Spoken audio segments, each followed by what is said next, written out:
ada yang menyangka, di balik sorban putih dan gelar ustaz karismatik yang disematkan warga, Kiai Hussein menyimpan rahasia yang menjijikan.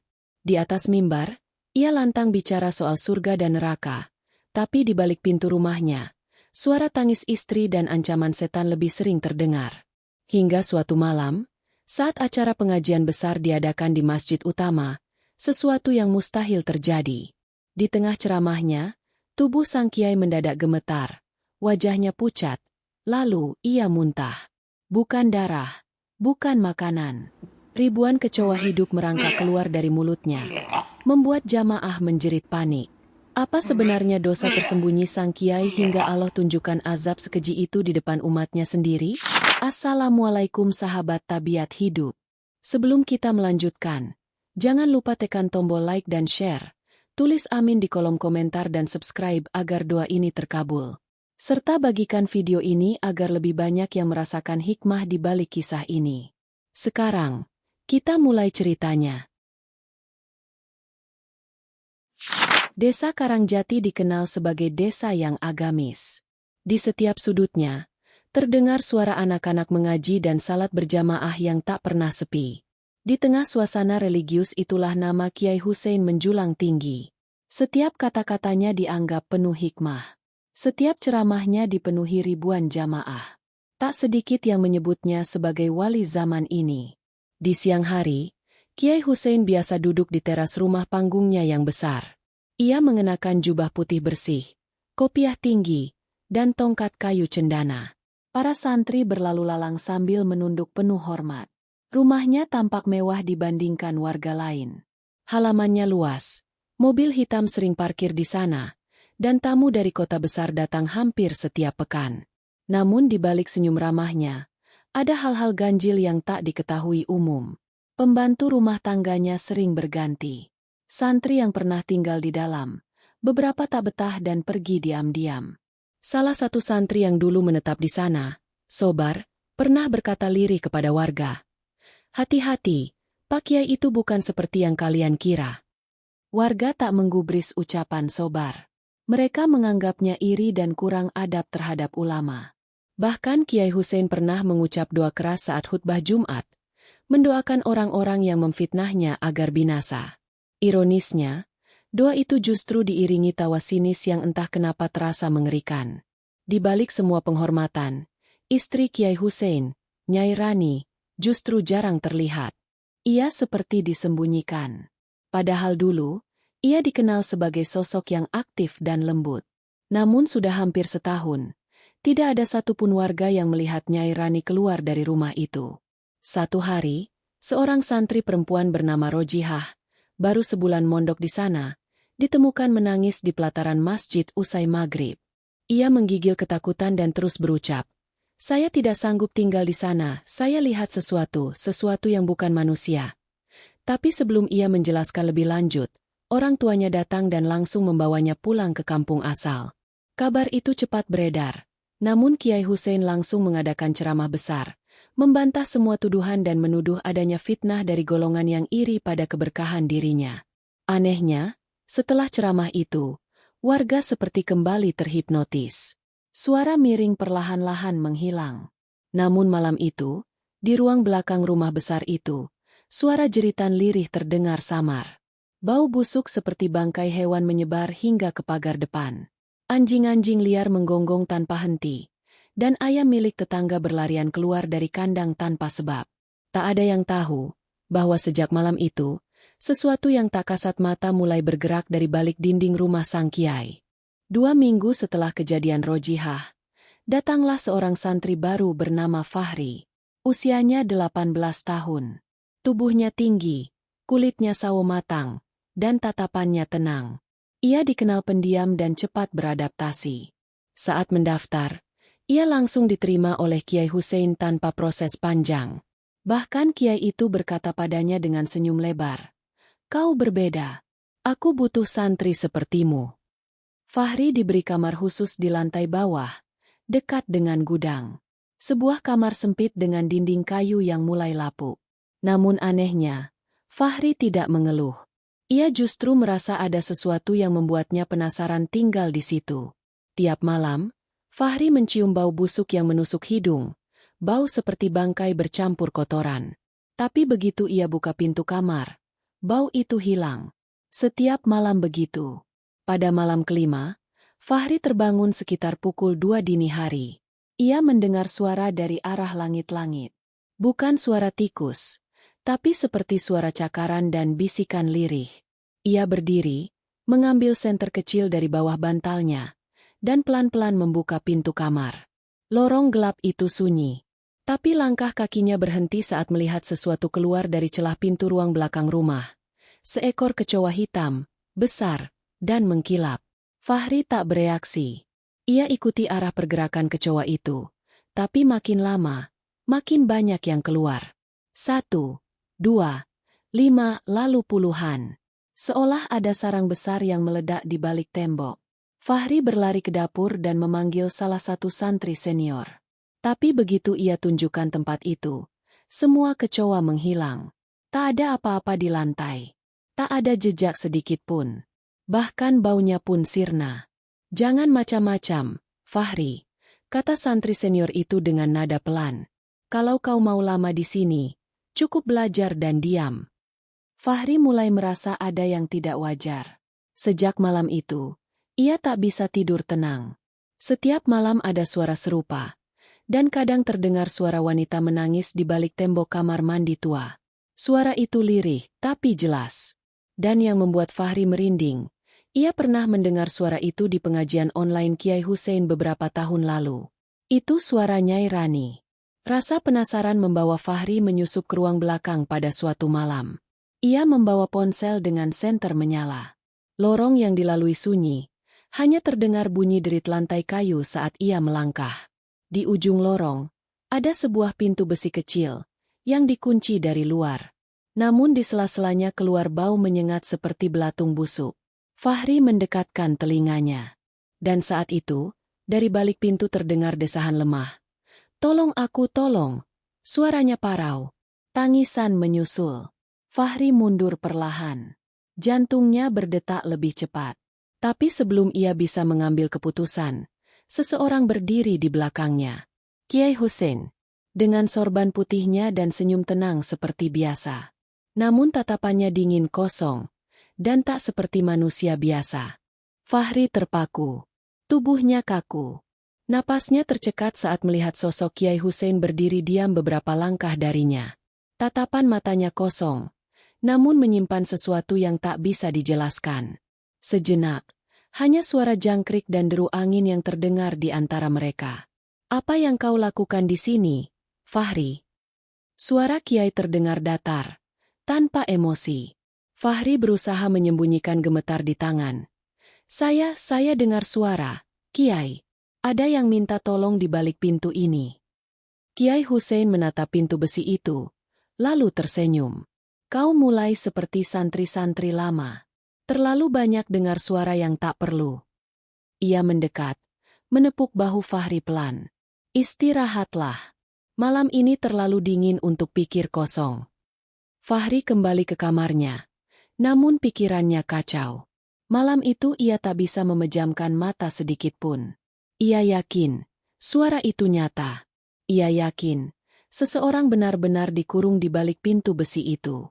Keesokan harinya, Fahri mencoba bicara kepada beberapa santri lain, namun semuanya menolak ikut campur.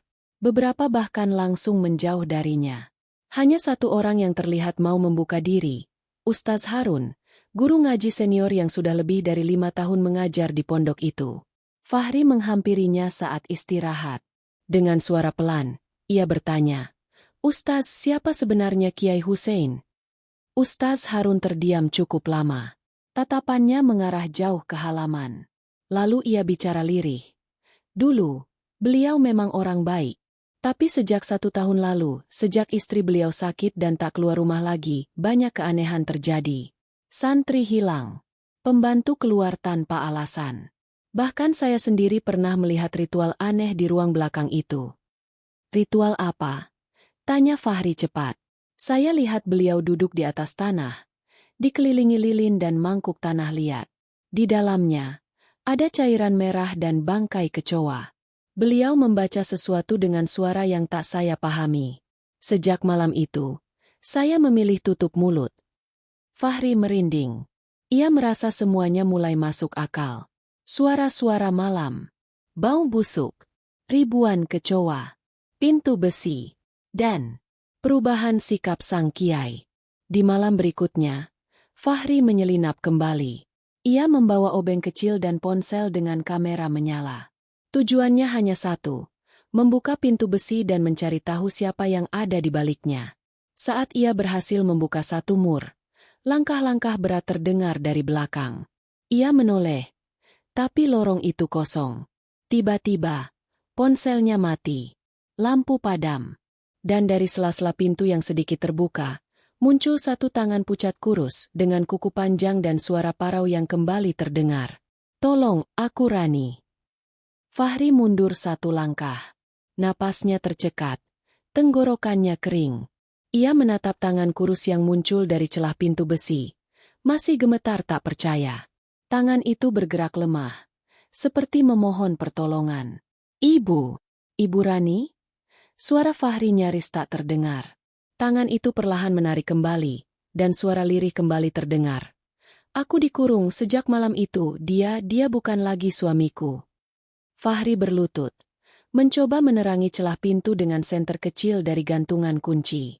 Di dalam, samar-samar tampak seorang wanita dengan wajah pucat, rambut kusut, dan tubuh yang tampak seperti tinggal tulang. Ia duduk bersandar di dinding tembok yang lembab. Bau busuk semakin menusuk. Tapi sebelum Fahri bisa bicara lagi, tiba-tiba suara pintu kayu dari arah depan terdengar keras terbanting. Sontak Fahri berdiri dan menutup kembali pintu besi dengan cepat. Ia berlari menyelinap ke dapur, lalu naik ke kamarnya dengan jantung berdetak liar. Ia tahu, jika malam itu ketahuan, mungkin nyawanya sendiri bisa jadi taruhannya. Keesokan paginya, Fahri memilih tidak keluar kamar. Ia mengurung diri, mencerna semua yang ia lihat. Namun siangnya, seorang tamu datang ke pesantren. Seorang pria parubaya dengan sorban lusuh dan janggut putih. Ia mengaku dari pesantren tua di luar kota. Namanya Abah Karim. Ia meminta izin bertemu Kiai Hussein, namun justru dihalangi oleh santri penjaga pintu. Fahri memperhatikan dari kejauhan. Raut wajah Abah Karim tampak gelisah. Ia sempat melirik Fahri dan mengisyaratkan agar mereka bertemu diam-diam. Malam harinya, Fahri menyelinap ke gudang samping untuk menemui pria tua itu. "Aku tahu apa yang sedang terjadi di sini," ucap Abah Karim tanpa basa-basi. "Sudah lama aku mencurigai Kiai Hussein sejak dia tak lagi datang ke majelis ulama. Tapi setelah istrinya hilang aku yakin, dia telah melanggar batas." "Melanggar apa, Abah?" tanya Fahri cepat. "Perjanjian. Ia bermain dengan jin tanah. Kecoa-kecoa itu bukan sekadar hama, melainkan jelmaan makhluk halus yang dijadikan perantara. Ia ingin kekayaan. Ia ingin kemuliaan dunia. Tapi syaratnya adalah kurban darah dan pengasingan orang terdekat." Fahri membeku. Ia merasa perutnya mual. Semua yang dilihatnya selama ini mulai menyatu jadi satu kesimpulan mengerikan. "Dan jika waktunya tiba," lanjut Abah Karim dengan tatapan tajam, "makhluk itu akan menagih janji. Semua kecoa itu akan keluar dari rumah ini, dari tubuhnya, dan azab itu akan terjadi di depan mata semua orang." Fahri tak bisa berkata-kata. Ia hanya tahu satu hal. Malam itu ia harus menyelamatkan Nyai Rani. Langit malam di desa Karangjati tampak kelabu. Angin berhembus kencang seperti membawa firasat buruk. Suara adzan Isya baru saja berkumandang. Namun suasana pondok pesantren Kiai Hussein terasa lebih sepi dari biasanya. Beberapa santri memilih tidur lebih awal. Sebagian lainnya tampak gelisah tanpa tahu alasan jelas. Fahri memanfaatkan suasana itu. Ia menyusup keluar dari kamarnya dengan membawa obeng, senter kecil, dan selembar kain panjang yang sudah direndam minyak kayu putih, untuk menghalau bau busuk. Di sudut lain, Abah Karim telah menunggu dengan tasbih di tangan dan botol kecil berisi air ruqyah. Mereka saling memberi anggukan singkat, lalu bergerak diam-diam menuju ruang belakang tempat pintu besi itu berada. Pintu kayu yang biasanya terkunci malam-malam, Malam itu entah mengapa, terbuka lebar. Ruangan itu gelap gulita. Bau menyengat langsung menyergap hidung mereka. Dinding-dinding tampak basah, dan lantai dipenuhi noda hitam seperti cairan kental yang mengering. Fahri membuka kembali pintu besi yang semalam hanya sempat ia buka sebagian. Kali ini, dengan bantuan Abah Karim, pintu itu berhasil dibuka sepenuhnya. Dan di dalam, mereka menemukan Nyai Rani, terbaring lemah, matanya sayu, tubuhnya penuh luka kering dan lebam. Di sekujur lantai, ratusan kecoa mati mengelilinginya, seperti pelindung dari sesuatu yang tak kasat mata. Nyai Rani, kami akan keluarkan panjenengan. Mohon kuat, ucap Fahri sambil membantu mengangkat tubuh wanita malang itu. Namun baru selangkah mereka keluar, dari lorong terdengar suara berat menggema. Suara Kiai Hussein. Kalian tidak seharusnya membuka itu. Sosok sang kiai perlahan muncul dari kegelapan. Tapi wajahnya berbeda.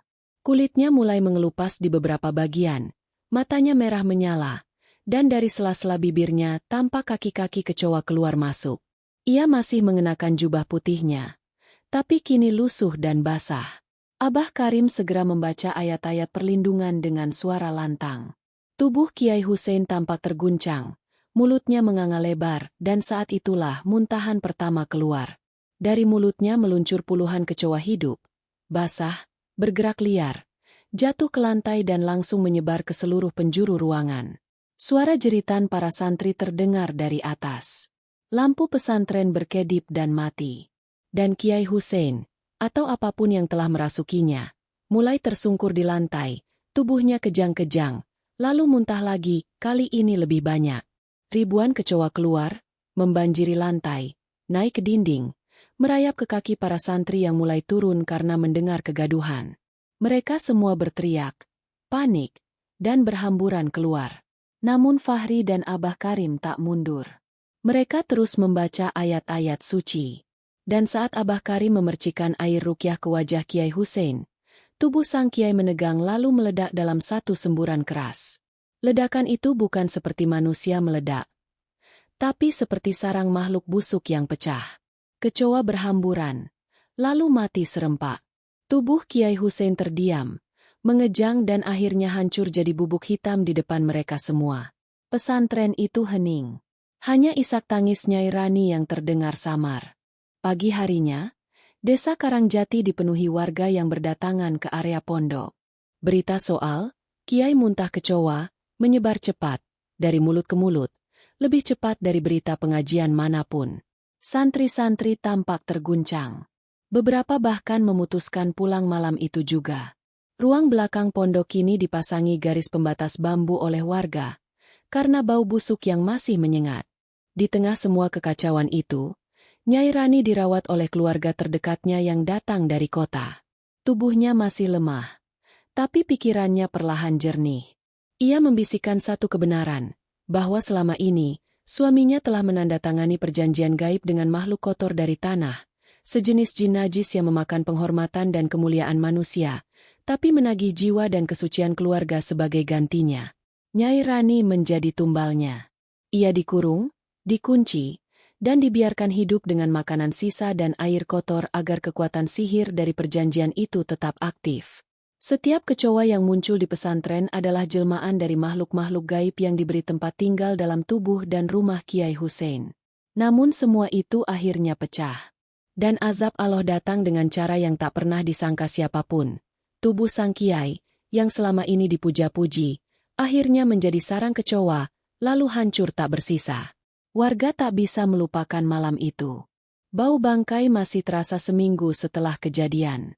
Pondok pesantren ditutup, dan rumah megah itu dikosongkan. Tak ada yang berani mendekat. Beberapa hari kemudian, warga memasang papan kayu besar di depan pondok yang kini dibiarkan terbengkalai. Di atas papan itu tertulis sederhana. Di tempat ini pernah tinggal seseorang yang dikenal mulia. Tapi ternyata lebih busuk dari bangkai. Jangan tertipu rupa. Jangan percaya gelar. Karena azab Allah tak mengenal jubah putih.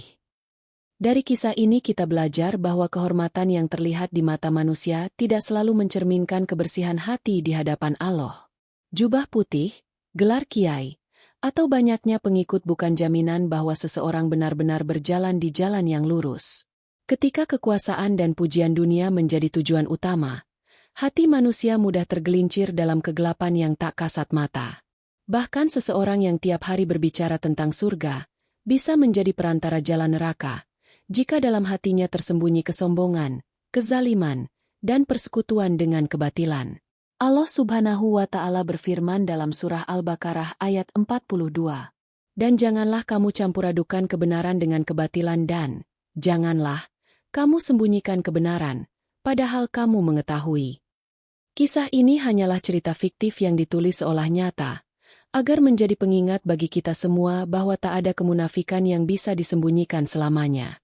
Karena bila Allah berkehendak, kehinaan akan dibuka tepat di depan mata manusia, di waktu yang paling memalukan. Jangan lupa untuk like, komen, dan subscribe agar kamu tidak ketinggalan kisah-kisah lainnya yang penuh ibrah dan peringatan. Setiap cerita menyimpan pelajaran, dan setiap pelajaran bisa jadi titik balik kehidupan kita.